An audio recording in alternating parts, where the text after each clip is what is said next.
An 1814 rendition of Aesop's Fables,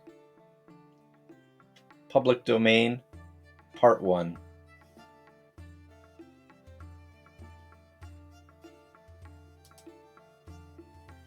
The Cock and the Jewel. A brisk young cock, in company with 2 or 3 pullets, his mistress raking upon a dunghill for something to entertain them with, happened to scratch up a jewel. He knew what it was well enough, for it sparkled with an exceedingly bright lustre, but not knowing what to do with it, endeavoured to cover his ignorance under a gay contempt. So shrugging up his wings, shaking his head, and putting on a grimace, he expressed himself to this purpose. "Indeed you are a very fine thing, but I know not any business you have here. I make no scruple of declaring that my taste lies quite another way, and I had rather have 1 grain of dear delicious barley than all the jewels under the sun." An application to this fable. There are several people in the world that pass, with some, for well-accomplished gentlemen and very pretty fellows, though they are as great strangers to the true uses of virtue and knowledge, the same as the cock upon the dunghill. He palliates his ignorance by pretending that his taste lies another way. But whatever gallant airs people may give themselves upon these occasions, without dispute, the solid advantages of virtue and the durable pleasure of learning are as much to be preferred before other objects of the senses, as the finest brilliant diamond is above a barleycorn. The greatest blockheads would appear to understand what at the same time they affect to despise, and nobody yet was ever so vicious as to have the impudence to declare in public that virtue was not a fine thing. But still, among the idle, sauntering young fellows of the age, who have leisure as well to cultivate and improve the faculties of the mind as to dress and embellish the body, how many are there who spend their days in raking after new scenes of debauchery, in comparison of those few who know how to relish more reasonable entertainments? Honest, undesigning good sense is so unfashionable that he must be a bold man who at this time of day attempts to bring it into esteem. How disappointed is the youth who, in the midst of his amorous pursuits, endeavouring to plunder an outside of bloom and beauty, finds a treasure of impenetrable virtue concealed within.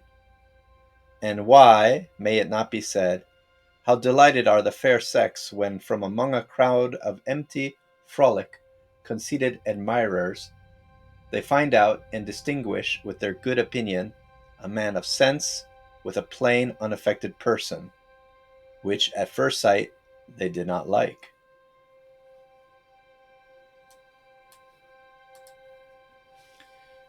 Fable 2. The Wolf and the Lamb. One day, a wolf and a lamb happened to come just at the same spot to quench their thirst in the stream of a clear silver brook that ran tumbling down the side of a rocky mountain. The wolf stood upon the higher ground, and the lamb at some distance from him down the current. However, the wolf, having a mind to pick a quarrel with him, asked him what he meant by disturbing the water and making it so muddy that he couldn't drink, and at the same time he demanded satisfaction. The lamb, frightened at this, told him in a tone as mild as possible, and with humble submission, he could not conceive how that could be, since the water which he drank ran down from the wolf to him, and therefore it could not be disturbed so far up the stream. "Be that as it will," replies the wolf, "you are a rascal, and I have been told that you treated me with ill language behind my back about half a year ago. Upon my word, says the Léamh, the time you mentioned was before I was born. The wolf, finding it to no purpose to argue any longer against the truth, fell into a great rage, snarling and foaming at the mouth, as if he had been mad. And drawing closer to the Léamh, "Sirrah," says he, "if it was not you, it was your father, and that is the same to me." So he seized the poor, innocent, helpless thing, tore it to pieces, and made a meal of it. Application. The thing which is pointed at in this fable is so obvious that it will be impertinent to multiply words about it. When a cruel, ill-natured man has a mind to abuse one's inferior to himself, either in power or courage, though he has not given the least occasion for it, how does he not resemble a wolf, whose envious, rapacious temper could not bear to see innocence live quietly in its neighborhood? In short, wherever ill people are in power, innocence and integrity are sure to be persecuted. The more vicious the community is, the better countenance they have for their own villainous measures. To practice honesty in bad times is being liable to suspicion enough, but if anyone should dare to prescribe it, it is 10 to 1, but he would be impeached of high crimes and misdemeanors. For to stand up for justice in a degenerate and corrupt state is tacitly to upbraid the government, and seldom fails of pulling down vengeance upon the head of him that offers to stir in its defense. When cruelty and malice are in combination with power, nothing is so easy as for them to find a pretense to tyrannize over innocence and exercise all manners of injustice. Fable 3. The Lion and the 4 Bulls.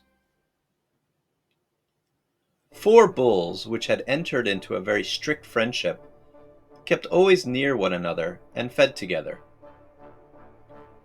The lion often saw them, and as often had a mind to make one of them his prey. But though he could easily have subdued any of them singly, he was afraid to attack the whole alliance, as knowing they would have been too hard for him, and therefore contented himself for the present to stay at a distance. At last, perceiving no attempt was to be made upon them, as long as this combination held, he took occasion by whispers and hints to foment jealousies among the bulls, and raise divisions among them. This strategy succeeded so well that the bulls started to grow cold and reserved towards one another, which soon ripened into downright hatred and aversion, and at last ended in total separation. The lion had now obtained his ends, and as impossible as it was for him to hurt them while they were united, he found no difficulty now that they were parted to seize and devour each of the full bulls, one after another.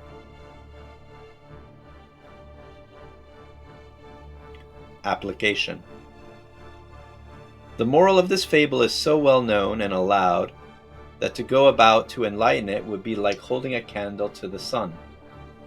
A kingdom divided against itself cannot stand, and as undisputed a maxim as it is, was, however, thought necessary to be urged to the attention of mankind by the best man that ever lived.